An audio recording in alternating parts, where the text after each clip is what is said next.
खुलुमबाय स्टुडिअ दं आङो राकेश रामसियारि बे समाव BKWAC आव बिसायख'थि खुंयैखौ लानानै गोख्रों बाथ्रा बुंथिदों UBPF नि गाहाय नेहाथारि बिथां डक्टर बाबु बर'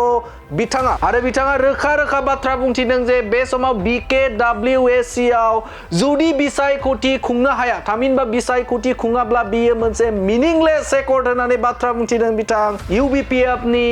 गाहाय नेहाथारि बाबु बर' बिथाङा इलेक्शन खालामनो थाखाय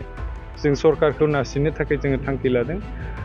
इलेक्शन जायाब्ला BKWAC आ मीनिंलेस थारैनो मख'नांगोन जे बिटिआर गोजोन गोरोबथा बे गोजोन गोरोबथाजोंनो स्रें-स्रेङै फैफायनाय BKWAC थामहिनबा सानजा फारसे रायजो जानाय सुबुंफोरनो थामहिनबा बिटिआर नि बायजोआव थानाय बर'फोरनो जे BKWAC मुङै मोनसे खुंथाय गोहो खालामना होदोंमोन आरो बेयो दिनैसिमबो सिमाया थिग जायाखै आरो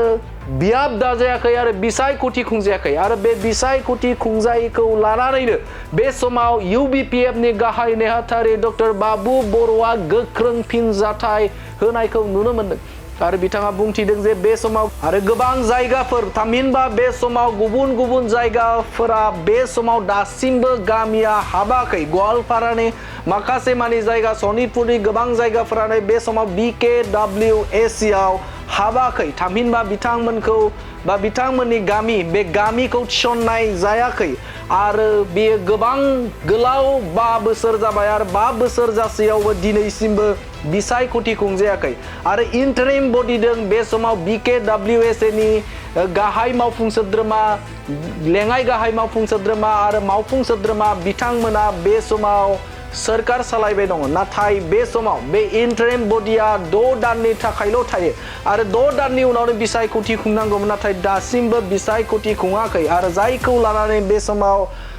UBPF नि गाहाय नेहाथारि बाबु बर'आ गोख्रों फिनजाथाय होनायखौ नुनो मोन्दों जुदि बेहाय बिसायख'थिखौ जुदि खुंफुङाब्ला बिसायख'थि जुदि खुंनाय जायाब्ला बे मोनसे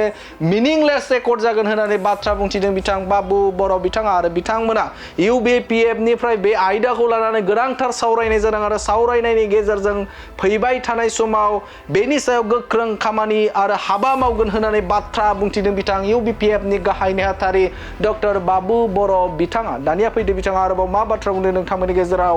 बे समाव होनि BKWAC काउन्सिलनि गेजेराव 4 जिल्लाया हाबाखै दाबो गवालपारा आरो साउथ कामरुप सनितपुर आरो बिश्वनाथ बे 4 जिल्लाया दिनैसिम BKWAC आव हाबाखै आरो भिलेज नटिफिकेशन जायाखै दा मानो जायाखै जिहेतु सनितपुर आरो बिश्वनाथ BTC नि बाहेरायाव दङ गवालपारा आरो साउथ कामरुप बेबो BTC नि बाहेरायाव दङ मोनफ्रोमबो जिल्लायाव भिलेज नटिफिकेशन जाबाय नाथाय बे 4 जिल्लायाव जायाखै दा बे 4 जिल्लाखौबो थाबैनो भिलेज नटिफिकेशन खालामनानै BKWAC नि आन्डाराव सोनानै BKWAC खौ फुल फ्लेजेड खालामनो थाखाय जोङो थांखि लादों आरो BKWAC खौ थाबै इलेक्शन खालामनो थाखाय जों सरकारखौ नारसिननो थाखाय जोङो थांखि लादों इलेक्शन जायाब्ला BKWAC आ मीनिंलेस मानो होनबा BKWAC आ दाफुंनाया दिनै 5 इयार्स कमप्लिट जानोसै मोनसे इन्टारिम काउन्सिला 6 मान्थल' थायो आरो बे 6 मान्थनि उनावनो इलेक्शन खालामनानै बेखौ फुल फ्लेजेड खालामनांगौ दिनै माने बे BKWAC नि जा बे माने दैदेनगिरि EM GM CM बिथांमोना दिनै उन्दुनानै दङ बर' जातिनि सार्थ बिथांमोना खामानि मावगोन होननानै काउन्सिल मोनसे दादोंमोन नाथाय दिनैसिम जेबो मावनो हायाखै बे मावनो हायै जा खामानि आद्रा थालांनाय बे खामानिफोरखौ जों मावफुंनो थाखाय जोङो दिनै बे मेलनि गेजेरजों रायजो राजाफोरखौ जों फोरमायगोन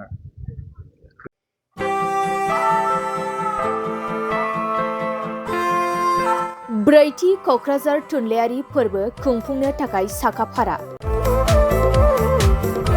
गोजोननि रादाब बिलाइनानै सुबुं हारिमु आरो थुनलाइखौ फोनांजाबनाय बे मोन्थोरजों बोसोरफ्रोमबो खुंबोबाय थानाय बायदिनो क'क्राझार सहरनि साखाथियाव थानाय बड'फा कालचारेल कमप्लेक्सआव फैगौ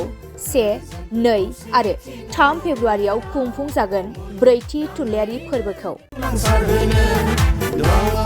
बायदि रंगिना संगिना हाबाफारिजों खुंफुंजागोन ब्रैथि क'क्राझार थुनलाइयारि फोरबोखौ देग्लायनि ब्रैथि क'क्राझार थुनलाइयारि फोरबोआव गुबुन हादोर आरो रायजोनिफ्राय गोबां लिरगिरिफोरा बाहागो लागोन